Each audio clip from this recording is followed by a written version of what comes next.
Happy Thursday, you beautiful people. I am back on the Faroes. It's been over a week actually, and I feel ready to share my half Ironman experience with you all. Actually, I got super ill after I got back. I think my immune system just naturally was weakened after the race, and I came back, went back to work, and everyone was ill. And by the time I got home from my first shift, I could really feel that there would be no escape from the ugly germs. And I don't know what kind of virus this was, but oof, I actually don't think I've been this ill ever. It was worse than Corona, and yeah. I powered through 2 days with fever in work because there was so much to do after 2 weeks of me not being around, and we launched a new menu earlier on this week, so yeah, a pile of things to tackle. But after walking around like a zombie for 2 days with fever, I was like, okay, I can't pull day 3. This is supposed to be my 2 weeks solid recovery week, resting, and yeah. So I actually had to pull a sick day, which I haven't done in years and years. I'm not one to get sick quite easily, but yeah, it happened. So I just had to let my body rest and recover. But my soul was quite bruised because I came back feeling so amazing, strong, energized, recharged. It actually felt like I got back from holiday. And what completely blew my mind is that we traveled back to Copenhagen the next day after the race, and then we spent the night at the airport, which wasn't it was an adventure in itself. I mean, it was an over 24-hour journey back home, probably the longest I've ever spent trying to get from A to B. But what really surprised me is that one ugly blister on my big toe aside, I had no signs in my body that I had just completed an over 7-hour race. No sore muscles, no tightness. I could feel a bit my muscles just next to my spine line, probably from being on the bike for 4 hours, which I had never done in one go up until race day. But that aside, it just completely blew my mind that my body was fine, ready to roll.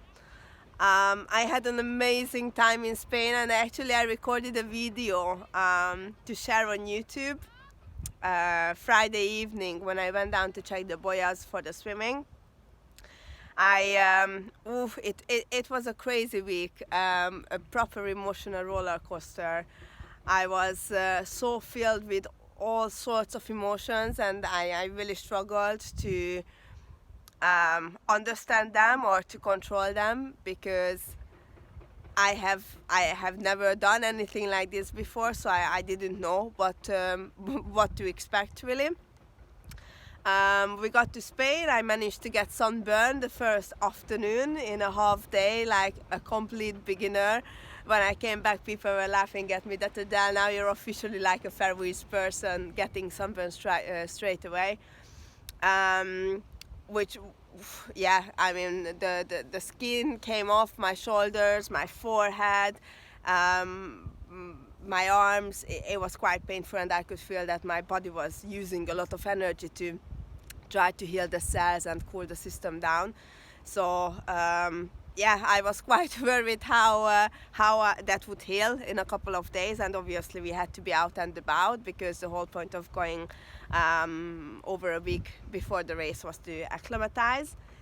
And then went for the first run in the heat around 1 o'clock in the afternoon, and that was an absolute dire. Like I could feel my system just shutting down.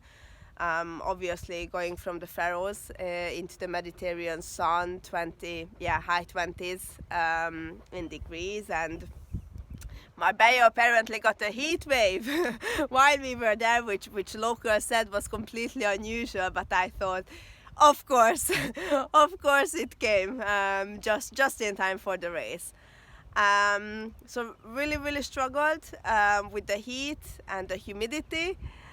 But the sea seemed calm and fine, and actually I cracked the joke a couple of days after we arrived that I'm sure no surfers come to these beaches in Marbella for surfing. And then the punishment from the universe came for that statement, because about 4 days before race day, it completely changed. Like crazy waves arrived, and every day we would go down to the beach hoping that the water becomes calmer, but somehow we just did not want to do that. And I remember the race morning, I wasn't even near the beach where we were supposed to start the swim section, and I could already hear the waves. I was like, okay, fuck me. I really don't know how I would do this. Yeah, I had a lot of weird feelings. I'm not really sure how to put it into words. I had this feeling that the universe was either trying to put all the obstacles in my way to tell me to back the fuck off from this race, or I mean, it can only go two ways, or everything that could go wrong that went wrong, which yes, that's I mean, for a full week starting from my passport, literally everything that could go wrong in my case just didn't go as I hoped for or should have. And I'm not a person who attracts like bad luck in so many in so many rows, but yeah, for some reason before the race it just came that way.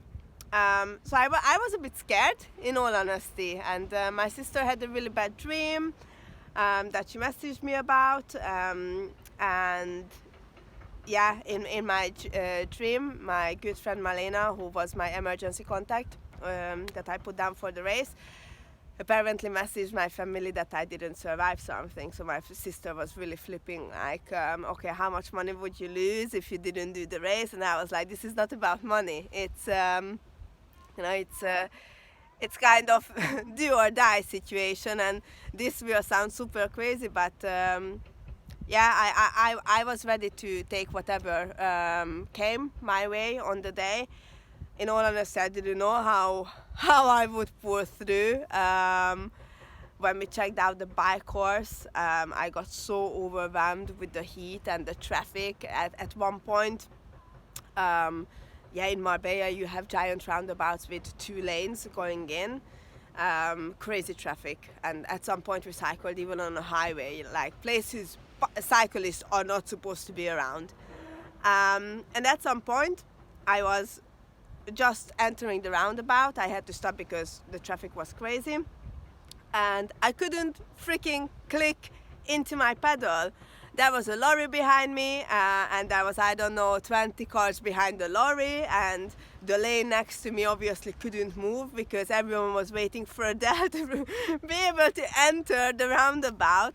And I couldn't get off the bike because there was a fence right next to me, so I was squeezed up to the fence. And if this had happened anywhere else in the world, people would have like killed me, taken my head off right there. Here, not even a beep. I think people could just see that I was really overwhelmed, and they very patiently waited for me to get myself together and click in and get into the roundabout, and everyone was giving me way, which was amazing. And it was just such a beautiful experience to see how patient and supportive drivers are in Spain when it comes to cyclists, even if they are so unexperienced as I am. But that being said, just the fact that there was crazy traffic like really overwhelmed my brain. I think I will officially stop complaining about the crazy traffic on the Faroes after having been there. And yeah, on that day when we were checking out the cycling route, I actually had to get off the bike twice to cry, to just let my emotions out, because I was so stressed out. I was tired. I was angry that it wasn't going as well as really it should have been 3 days before, 4 days before the race. And because I was stressed, I couldn't let go of the bar to drink or eat enough. And I thought, I mean, I knew if that was what I would be doing on race day, then no freaking chance that I can get through the distance without dehydration and my body crushing. So yeah, I actually got off the bike thinking I need to hug a tree, I need to get grounded, like I need to give gratitude to the universe that I'm still alive, because I really wasn't sure I would make it back to the hotel one piece that day. But I did. So I stepped to the start line knowing that the waves were crazy, knowing or not knowing how I would do with the cycling bit, but quite excited about the run. I was like, one step at a time. Let's try to make it through the swim within. You have an hour to complete that segment. That's the cutoff time, and then with the swim and the bike you have 5 hours 30 minutes, and then they give you a very generous 3 hours to complete the run. So 8 hours 30 minutes to complete the half Ironman.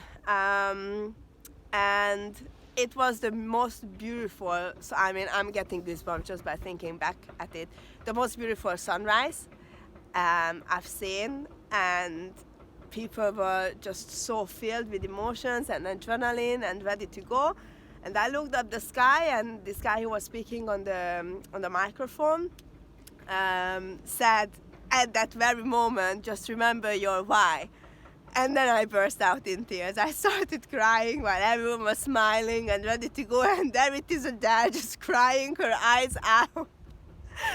I was, I just could not hold my emotions. I mean, people know I smile and laugh a lot, but they don't normally believe me when I say that I equally cry a lot as well, because that is my body's way of releasing emotions, and I learned, I tried to suppress that for many years, and I just learned that it is really not working. So when the tears are coming, I just let them roll, whether that's I mean, it's not always sadness, it's not always overwhelm, stress or anger.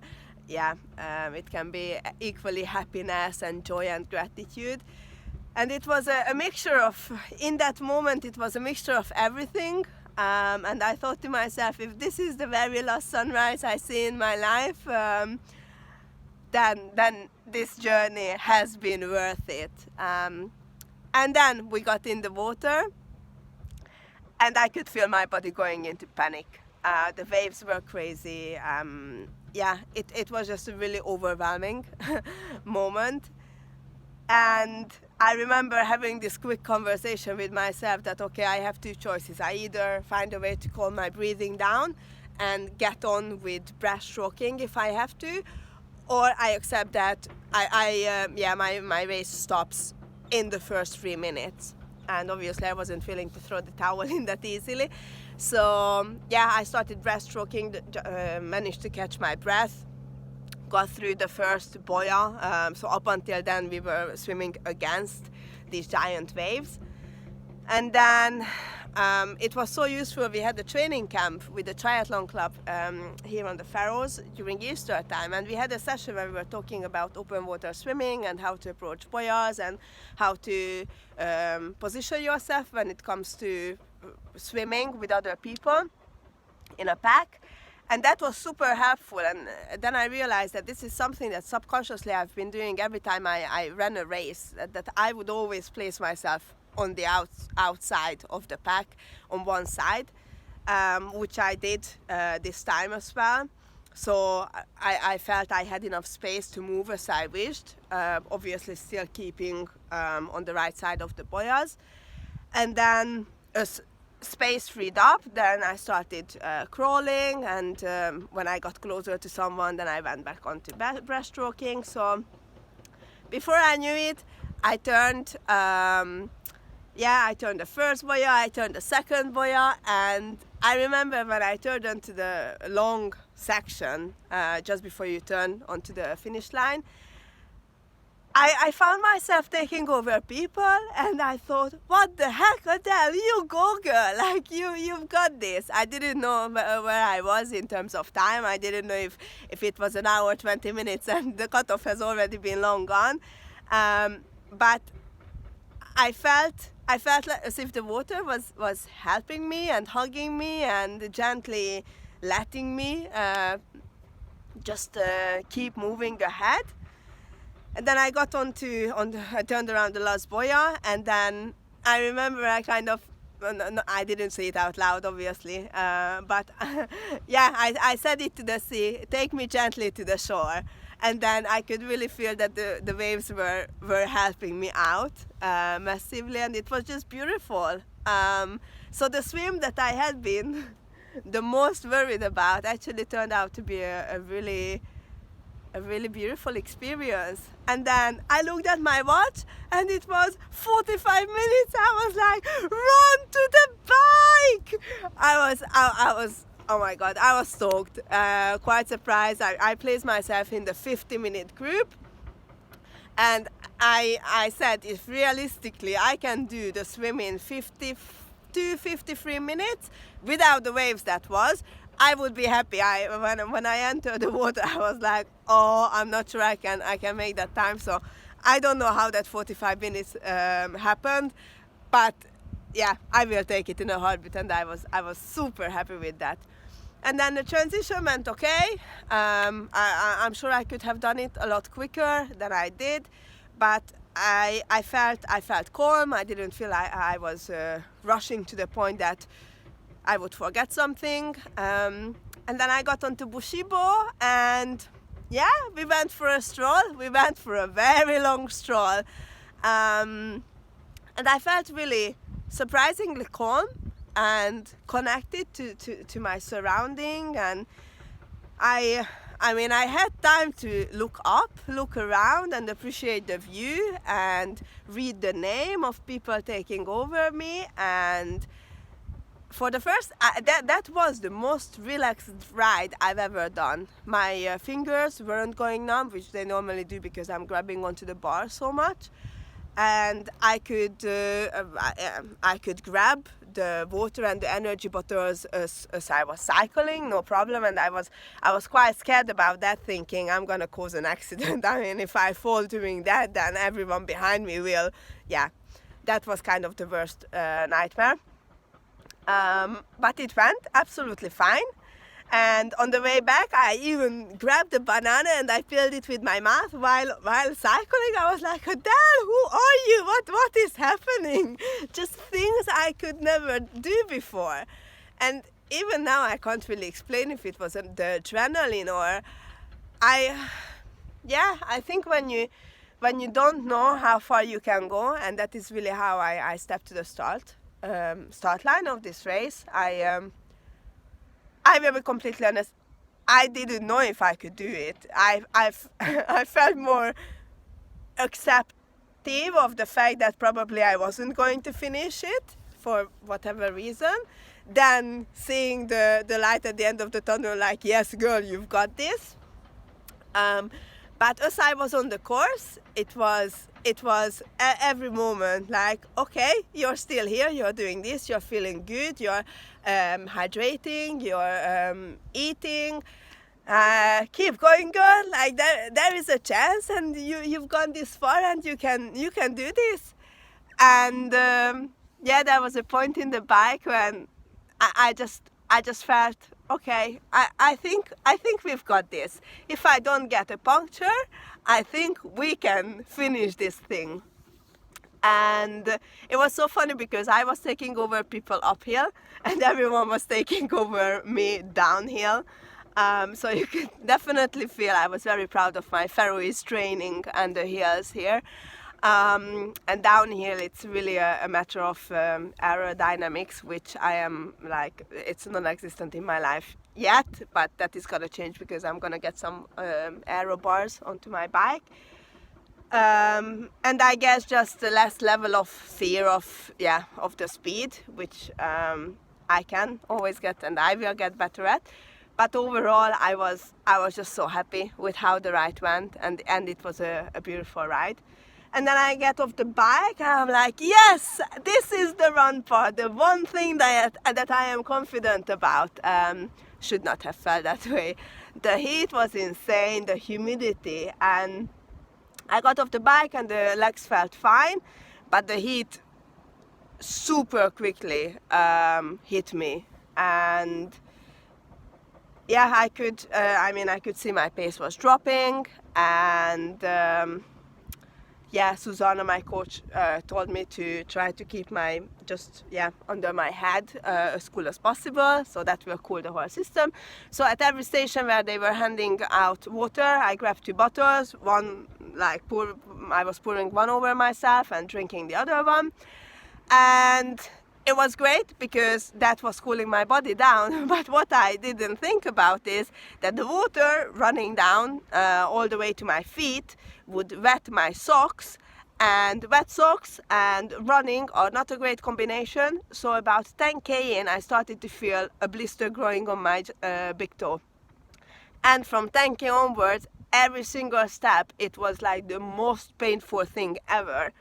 And it wasn't an even surface to run on. Different terrains. I think we ran on 3 different ones. Some had cracks, and it was just so painful. And another thing I forgot to say is that I had to pee from about 60k in the bike, and I was like, I'm not gonna stop to do that. I can't stop to do that. I will just hold it and get on with it, because I had this beautiful triathlon suit, and then I thought, when I was running and pouring water, like, maybe I could just, but this is the reality of long races, right? So maybe I could just pee myself and then wash it off with water without stopping, but then I thought, no, you're wearing this pretty thing and that's gross and it's disgusting, you're definitely not doing that. I was like, okay, I will just keep it or hold it. So I had to really pee. The blister on my toe, the heat was crazy, and I saw more and more people running. Walking. Less and less people running, and that was a big temptation. And I thought to myself, should I maybe just stop and walk for a bit, get my strength back, and maybe I can get back onto a reasonable pace as well. I was like, no. You're not doing that. The second you stop, you won't be able to start again. You just carry on. You didn't come all this way to freaking walk. So I kept pushing on, but it was the longest 21k of my life. And at one point, after that, I figured out that I ended up in my nothing box. Apparently, it turns out I have a nothing box in my mind, which I had never been aware of. And I always thought it was only men who could get into their nothing box, not women with all the complicated overthinking stuff.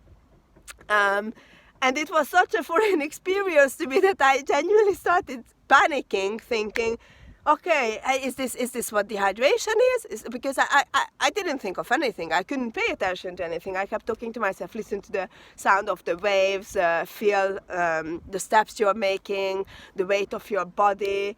That's when I felt really very much with the freaking blister on my toe.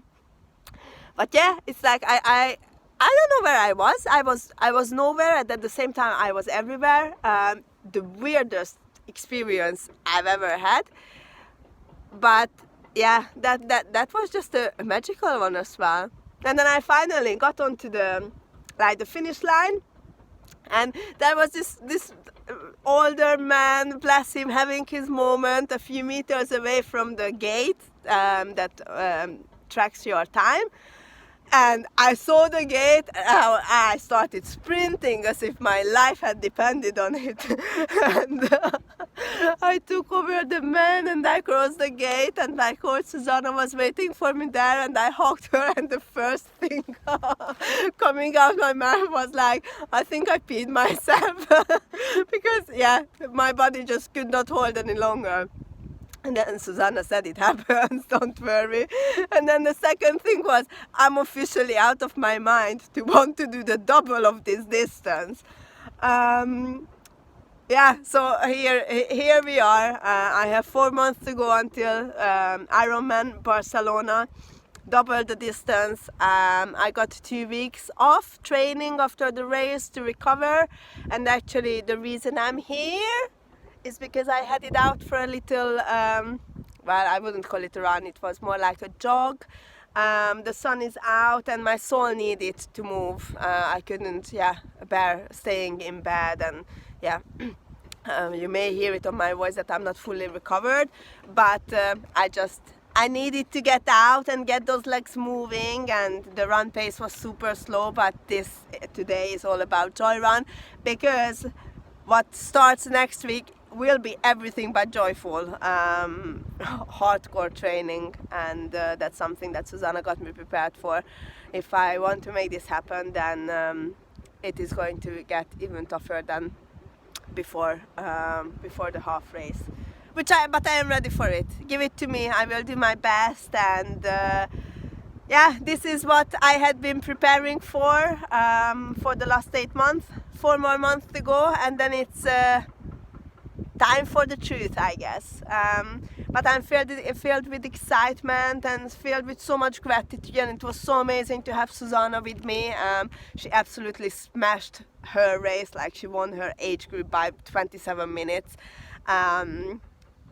She's this Greek goddess, strong lady, absolutely amazing, and it was very calming as well to have her around, because I really don't even want to think about how would I have felt if it wasn't her presence around me. I was overwhelmed enough. I certainly would not have liked to go through this on my own. But now we are back to real life, back to work, back to training. So from next week, the sun is shining, which is quite unusual. And I think last year I only went running outdoors in shorts once. So I'm really hoping that this is a start to a beautiful summer season, which I'm praying for. More short run days like this. And I shall keep you posted. I think this is officially my longest YouTube video. If you have got this far, I really, really, really appreciate the time you invested into listening to my cracky voice today, and I hope you have a beautiful weekend ahead. I hope the sun is shining wherever you are, whenever you're watching, and I will see you later, alligator. Take care, bye!